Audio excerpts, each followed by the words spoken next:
সেই দিন আমার স্বামী মারা যাওয়ার ঠিক 10 মিনিট আগে এত এত ঘুম এসেছিল যে আমি একটা সেকেন্ড বসতে পারছিলাম না। মেয়েটা তার বাবার পায়ের কাছে বসে ঘুমাচ্ছে আর আমি তার কানের কাছে গিয়ে বললাম, আমি আপনার মাথার পাশেই আছি। তখন তিনি হাতে ইশারা দিয়ে বললেন, ঠিক আছে। তখন মাথার পাশেই একটু শুয়েছিলাম আর ঠিক 10টা মিনিট পরেই আমার স্বামী পৃথিবীর সকল মায়া ছেড়ে দিয়ে চোখ বন্ধ করলেন। এমন সময় তার দ্বিতীয় স্ত্রী এসে আমায় গালাগালি করতেছে, কেন বসে বসে ঘুমাচ্ছি। তার কথায় জবাব না দিয়ে আমার স্বামীর দিকে তাকিয়েই দেখলাম নিঃশ্বাস বন্ধ। হয়তো আমার সামনে তার মারা যাওয়াটা সহ্যহীন হয়ে যেত, তাই আল্লাহ তাআলা তার ঠিক 10 মিনিট আগে এত ঘুম দিয়েছিল।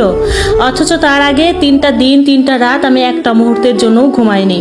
আমি অনেক বড় করে চিৎকার দিলাম আর পরিবারের সবাই আসলো, এসে দেখলো সোহানের মাথার পাশে আমি আর আমার মেয়ে কান্না করতেছি।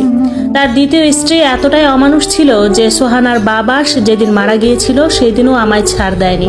বোনেরা আসছে, তখন উনি চিৎকার করে বলতেছে কামলাটায় মাথার পাশে বসে বসে ঘুমাইছে, কোনো খেয়াল রাখে নাই, সবাইকে বলতেছে। অথচ তার সব খাট্টাখাটনি কিন্তু আমিই করেছিলাম। যাই হোক, বড় বোন নিষেধ করার পর আর এ নিয়ে কিছু বলে নাই। রীতিমতো আমার স্বামীর দাফন কাফনও হয়ে গেল। আমার কান্নায় গাছের পাতাগুলো পর্যন্ত ঝরেছিল, কিন্তু সে বলছিল আমি নাকি কাহিনী করি।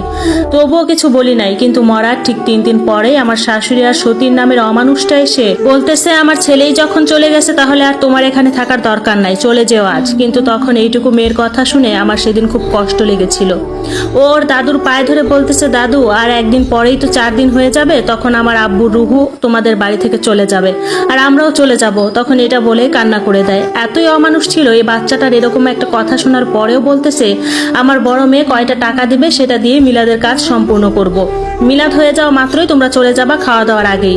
আমি বললাম ঠিক আছে মা, তাই হবে। মনে মনে ভাবলাম এতটা বছরই কষ্ট করে আসলাম, তাহলে আর একটা দিনের জন্য পারবো না কেন। সেই দিন আর আমাকে আর আমার মেয়েকে খাবারের জন্য ডাকলো না। মধ্যরাতে সোহানাকে একটু পানি এনে দিয়েছিলাম। তখন সোহানা বলে, মা আমার কি নানু ভাইয়া নাই? আমরা কাল নানু ভাইয়ের বাড়িতেই গিয়ে খাবো। মা তুমি কান্না করো না, আমার একটু ক্ষুধা পায়নি। আর এইদিকে নিজের জামা দিয়ে আমার চোখের পানি মুছে দিচ্ছে। অর্ধেক রাত পর্যন্ত মা আর মেয়ে অনেক কান্নার পর মেয়ে ঘুমিয়ে গেল। তখন আমিও ঘুমিয়ে গেলাম।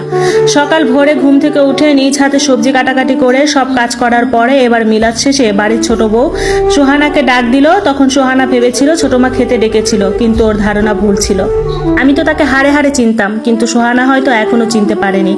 হাসি মুখে দৌড়ে গিয়ে বলে, কি ছোট মা, আমায় ডাকছো? এই তো আমি। তখন সে বলল, তারা ব্যাগ গুছিয়ে নে, মা বলছে চলে যেতে। তাদের কথা মতো আমি আর আমার মেয়ে ব্যাগ গুছিয়ে চলে আসলাম চিরবিদায় নিয়ে। সেখান থেকে আসলাম বাবার বাড়িতে। এসে দেখলাম ঘর তালা। তখন পাশের বাড়িতে গেলাম, আবুল কাকাকে জিজ্ঞেস করলাম, কি খবর কাকা, আব্বা যে বাড়িতে নাই আর বোন কোথায়, ঘর তালা কেন? আবুল কাকার চোখের পানি দেখে বুঝতে পেরেছিলাম। কাকা জানালো যে মা তোর বাবা তো আরো 8 মাস আগে গাছ কাটতে গিয়ে স্ট্রোক করে মারা যায়। বাড়িতে আনার সুযোগটুকুও পাইনি আমরা। সাথে সাথে মাটিতে বসে পড়লাম খবরটা শুনে। আর বোনের নাকি অনেক বড় ঘরে বিয়ে হয়েছে, সম্পর্ক করে বেশ সুখেই আছে। একটু খুশি হইলাম যে আমার মতো এত অশান্তি করতে হবে না। বোনের নাম্বার জোগাড় করে ফোন দিলাম যে বোন আমি শারমিন। একটা বিষয় অবাক লাগলো যে বোন প্রথমে চিনতে পারে নাই, পরে চিনলো।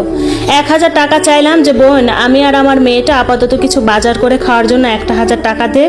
বোন বলল যে আচ্ছা দিবনে। খারাপ লাগলো একটা বিষয় যে বোনের জন্য ছোটকালে এত করলাম, নিজে না খেয়ে ওরে খাওয়ালাম, নিজে না পড়ে ওরে পড়ালাম। মা ছিল না ঠিক, কিন্তু ওরে কখনো এই অভাবটা বুঝতে দেয়নি। আর সেই বোন এখন আমায় একটা বার আপু বলল না, শুধুই আপনি আপনি বলে কথা শেষ করলো। তো যাই হোক, 3-4 দিন কেটে গেল, বোনের কোনো খবর নাই। এই 3টা দিন মেয়েকে নিয়ে খুবই কষ্টে কাটাচ্ছিলাম। শেষ কোনো উপায় না পেয়ে 3 দিন পরে আবারও কল দিলাম যে বোন তোর বাসার ঠিকানাটা দে, আমি আর আমার মেয়ে এসে তোর সাথে দেখা করে যাই। কিন্তু বোন যে রিপ্লাইটা দিল এরকম একটা কথা বলবে জানা ছিল না। সে বলল যে দেখ আপা, আমার শ্বশুর শাশুড়ি স্বামী ইভেন পুরো পরিবারটা খুবই ফার্স্ট স্ট্যান্ডার্ডের, তুই যদি এখানে আসিস তাইলে সবাই কি ভাববে? এরকম কথাটা শুনেই আবারও কান্না করে দিলাম যে ঠিক আছে বোন, লাগবে না, তারপরেও সুখে থাক। মেয়েটার মুখের দিকে তাকিয়ে আমি আর কোনো উপায় না পেয়ে পাশের বাড়িতে কয়টা কাপড় কেচে আর সেই বাড়িতে সব কাজ করে দিয়ে 180 টাকা এনে কোনো এরকম খাবারের জোগাড় করেছিলাম। সেই রাতে মেয়ে আমার মুখের দিকে তাকিয়ে বলে, মা আমরা এত গরিব কেন? কোনো জবাবই দিতে পারলাম না, চুপ করে রইলাম। মেয়েটা যখন জিজ্ঞেস করলো মা আমরা এত গরিব কেন, তখন শুধুই চোখের পানি গড়িয়ে পড়লো। পাশের বাড়িতে কয়টা কাজ করে মেয়ের জন্য কোনো রকম খাবার এনেছিলাম। আমার কপালে যে এত কষ্ট ছিল সেটা আগে জানা ছিল না।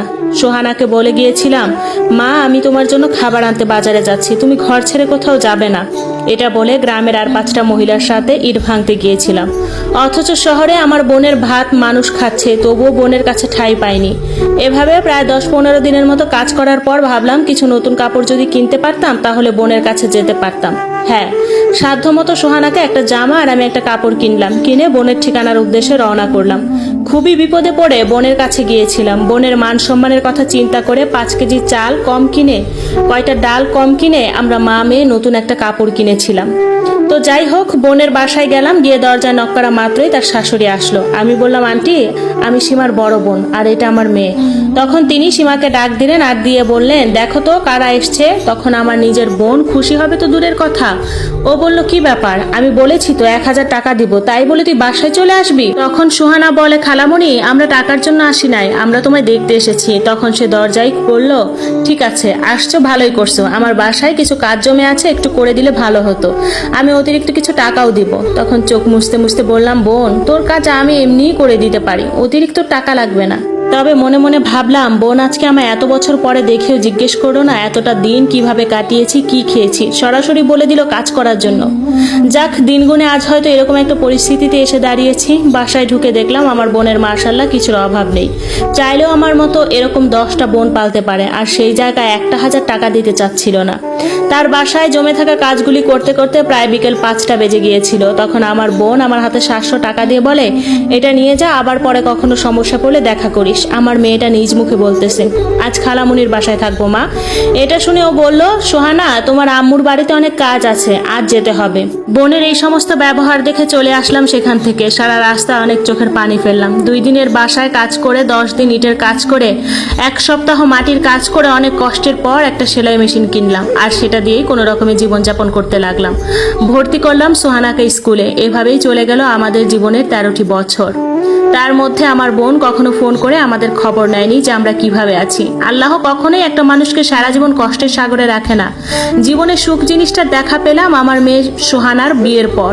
গরিব ঘরের এতিম মেয়ে হওয়া সত্ত্বেও আমার মেয়ে সোহানার বিয়ে হলো এক উকিলের ঘরে। যদি আমি বড় ঘরে বিয়ে দিতে চাচ্ছিলাম না, কিন্তু সেই পরিবারের প্রত্যেকটা লোকের মতামত পেয়ে, ভালো ব্যবহার দেখেই আমি বিয়ের কাজটা সম্পন্ন করলাম। আল্লাহর অশেষ রহমতে এখন আমার থেকে সুখী মানুষ হয়তো একটাও নেই।